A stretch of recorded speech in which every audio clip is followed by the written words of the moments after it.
A Ilha de Páscoa, ou Rapa Nui, localizada no ponto mais sudeste do Triângulo Polinésio, é um lugar bastante único. Pertencente oficialmente à nação do Chile, a ilha mede apenas 163 km², sendo grande parte dela pertencente ao Parque Nacional Rapa Nui, que recebeu status de proteção como patrimônio mundial. Apesar do seu tamanho, ela abriga habitats biológicos diversos, que vão de florestas tropicais de folhas largas e pastagens até vulcões e praias. Ela abriga uma variedade de vida animal, que vai desde espécies selecionadas, de répteis, até um grande número de aves marinhas, além da vida oceânica tropical que prospera ao redor de suas costas. Além disso, esta ilha tropical pitoresca também esconde muitos mistérios antigos. Sinônimo da Ilha de Páscoa são suas únicas estátuas Moai, mais de 1000 delas, vigiando a ilha como sentinelas de pedra imóveis. Esses monumentos fascinam historicamente e permanecem envoltos em mistério, pois muitas perguntas sobre as enormes figuras de pedra seguem sem resposta. Os Moai, no entanto, não são os únicos segredos que essa ilha esconde, e hoje nosso objetivo é apresentar ambos para você. De artefatos antigos a panteões perdidos, estes são os mistérios e segredos do lugar habitado mais remoto da Terra, a Ilha de Páscoa. Para que possamos examinar os segredos que nosso destino remoto tem a oferecer, primeiro precisamos dar uma olhada na história por trás dele. Acredita-se que os primeiros a chegar à ilha foram os polinésios, que vieram das ilhas da Oceania após migrarem de barco das costas do Sudeste Asiático muito tempo antes. Nosso primeiro mistério pode ser encontrado justamente aqui. Os cientistas ainda não chegaram a um consenso sobre quando exatamente os humanos chegaram pela primeira vez à Ilha de Páscoa, com teorias que variam de cerca de 800 d.C. até um pouco mais recentemente, em 1200 d.C. Os europeus só chegaram à ilha em 1722, onde encontraram uma terra de cultura florescente, com uma pequena ilha abrigando cerca de 3.000 pessoas, que se distinguiram como o povo Rapa Nui. Os primeiros colonizadores chegaram à Ilha de Páscoa, vindos do que hoje conhecemos como Ilhas Cook. Acredita-se que eles estavam procurando novas terras para fugir de uma tribo rival, para a qual já haviam perdido 3 batalhas, e a Ilha de Páscoa era o local perfeito. Isolada, abundante e grande para sustentá-los. Acredita-se que o primeiro assentamento deles foi em Aquena, que hoje consiste em pouco mais do que um conjunto deteriorado de estátuas Moai ao longo da costa. O povo daqui construiu canoas e navegou pelo Pacífico Sul, pescando nos recifes de coral ao redor da ilha e complementando sua alimentação com plantações de batata doce no interior. Eles tinham um sistema de classes liderado por um grande chefe, mas isso só foi notado por missionários europeus muito tempo após o assentamento na ilha.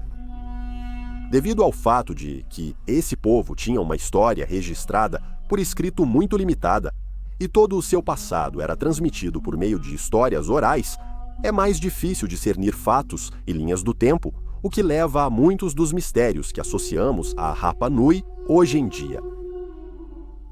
Os europeus pisaram pela primeira vez na ilha em 5 de abril de 1722, recebendo seu nome justamente por esse dia, o Domingo de Páscoa. O explorador holandês Jacob Roggeveen foi o primeiro europeu a mapear a ilha, mas, para o povo nativo Rapa Nui, isso significou desastre. O que aconteceu quando Jacob Roggeveen desembarcou não está bem documentado, mas sua chegada resultou na morte de cerca de 12 nativos, com muitos outros feridos. De uma forma ou de outra, o conflito começou. Jacob Roggeveen fugiu e nenhum europeu retornaria à ilha até novembro de 1770. Os espanhóis visitaram a ilha nessa época e foram os primeiros a documentar oficialmente as estátuas Moai, em pé na Ilha de Páscoa.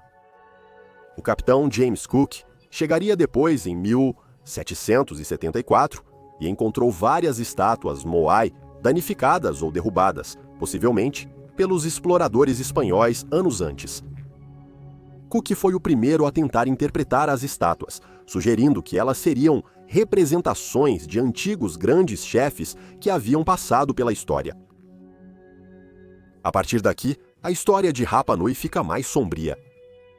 Em dezembro de 1862, escravizadores do Peru atacaram os habitantes da ilha, sequestrando mais de 1.500 pessoas da Ilha de Páscoa, metade de toda a sua população.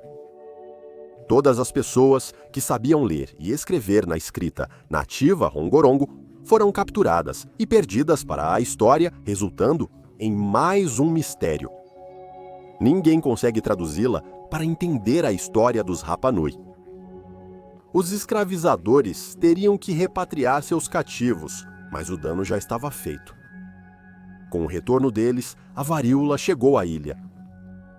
Os nativos sem imunidade sofreram muito, reduzindo a população a uma pequena fração do que era antes. Mais tarde, missionários católicos trouxeram tuberculose para a ilha, causando ainda mais danos, enquanto convertiam o restante do povo nativo ao catolicismo, abandonando tradições e panteões nativos. Hoje, a ilha começou a se recuperar, com a maior parte de sua população residindo no assentamento de Rongaroa. Essa população, no entanto, enfrentou suas próprias lutas, entrando em conflito com o governo chileno por espaço para viver e território, e ainda lutam pelos direitos indígenas até hoje. Muitas dessas enormes estátuas de pedra foram construídas entre 1100 d.C. e 1680 d.C., como demonstraram as datações por radiocarbono do material utilizado.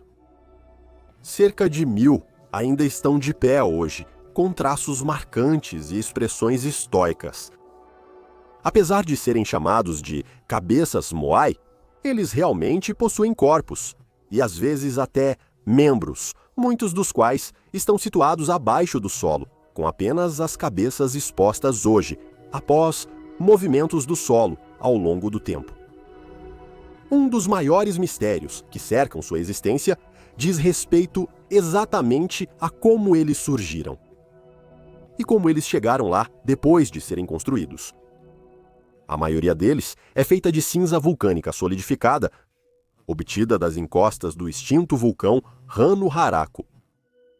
Eles parecem ter sido feitos usando apenas cinzéis de pedra, o que pode ter levado vários escultores mais de um ano só para terminar um único Moai.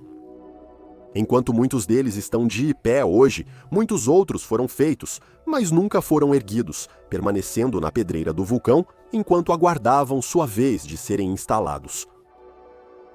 O mistério começa, no entanto, quando consideramos como eles chegaram até onde estão. Construir essas estátuas com cinzéis manuais já era um feito, mas erguê-las tão pesadas era um desafio ainda maior. As estátuas foram extraídas e transportadas até seus pontos finais sem o uso de rodas ou ferramentas de metal. Esses não foram ligados ao povo de Rapa Nui na criação dos Moai. Foi sugerido que o povo da ilha transportou as estátuas em troncos rolantes, feitos de árvores derrubadas, o que até o momento é uma das teorias mais prováveis.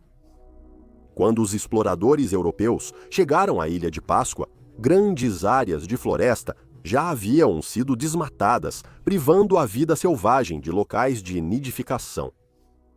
Isso teve o efeito colateral de causar uma escassez de recursos na ilha, o que, por sua vez, levou a conflitos entre grupos de pessoas em Rapa Nui. As árvores cortadas serviram para construir assentamentos e, possivelmente, para rolar as cabeças Moai até seus destinos. Também se teorizou que várias cordas eram presas às cabeças Moai, e assim elas eram andadas do vulcão até o destino, algo já comprovado por reconstruções. Isso teria exigido muita coordenação entre várias pessoas, já que essas estátuas de pedra maciça eram extremamente pesadas. Fazer isso sem máquinas ou trabalho em metal seria no mínimo difícil. Por que essas estátuas foram construídas? Há duas teorias principais que podem se combinar para explicar sua existência.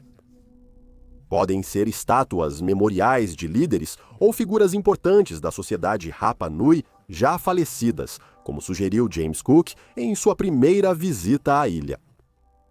Isso pode ter sido uma forma dessas pessoas lembrarem de seus líderes perdidos, registrarem sua história ou adorá-los em homenagem.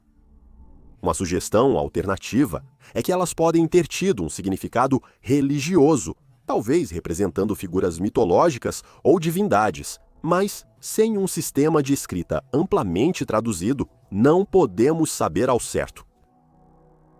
Além disso, todos os Moai visíveis em Rapa Nui hoje estão incompletos. Em algum momento entre a sua construção e agora, eles foram modificados, possivelmente pelos próprios habitantes da ilha.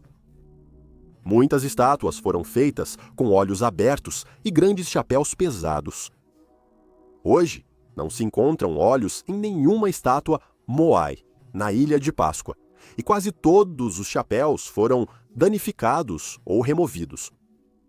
Isso pode ter acontecido durante o conflito por recursos, e é possível que exploradores europeus tenham danificado as estátuas, mas não se sabe por que apenas os olhos e os chapéus foram vandalizados, e de forma sistemática em todas as estátuas. Até hoje, há muito pouca explicação para isso. Quando missionários católicos europeus converteram o pequeno número de habitantes Rapa Nui restantes para sua religião, a antiga religião deles desapareceu do mundo, restando apenas ser transmitida em lendas e histórias, como resultado dos textos Rongo-Rongo, que não podem ser traduzidos. A antiga religião Rapa Nui era centrada no Tongata Manu, ou o culto do homem-pássaro. O deus principal, Mak, era adorado de forma misteriosa, mas hoje não é possível estudar isso de modo confiável por falta de informações e textos. Mak e o pequeno panteão de deuses eram apaziguados por uma competição ritual, em que os habitantes da Ilha de Páscoa arriscavam suas vidas em uma jornada perigosa para obter um ovo como oferenda a ele.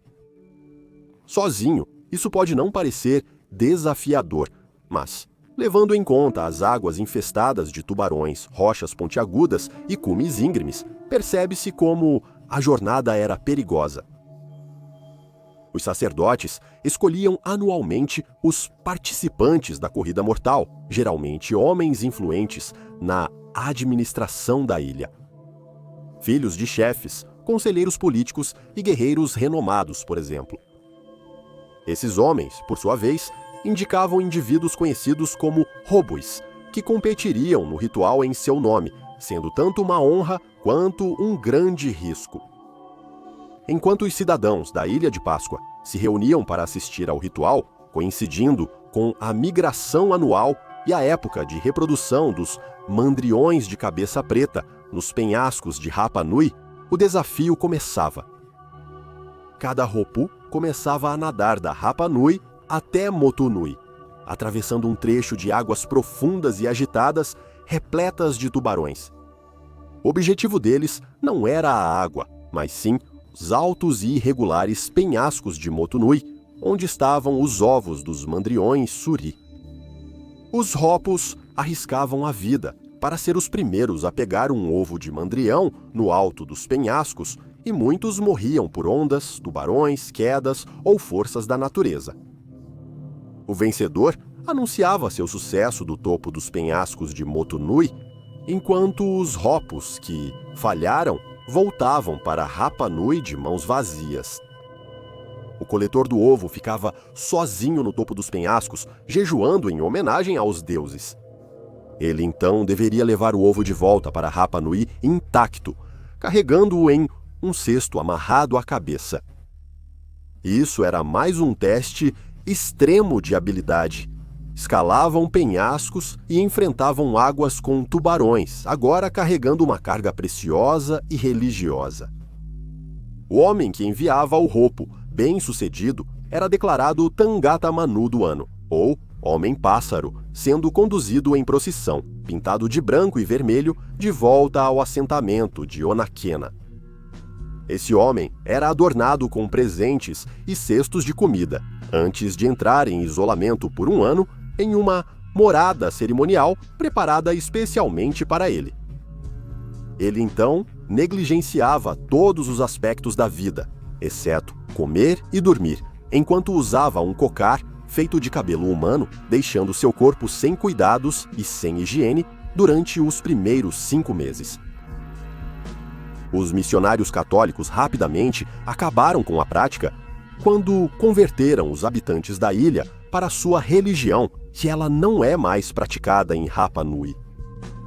Muito pouco se sabe sobre essa prática e sobre a religião como um todo, e não se sabe onde ou como essa religião surgiu.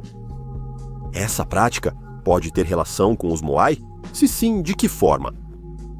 Tudo o que conseguimos obter foram os nomes de alguns dos Tongata Manu, obtidos pela arqueóloga Catarina Routledge em sua visita à ilha em 1913.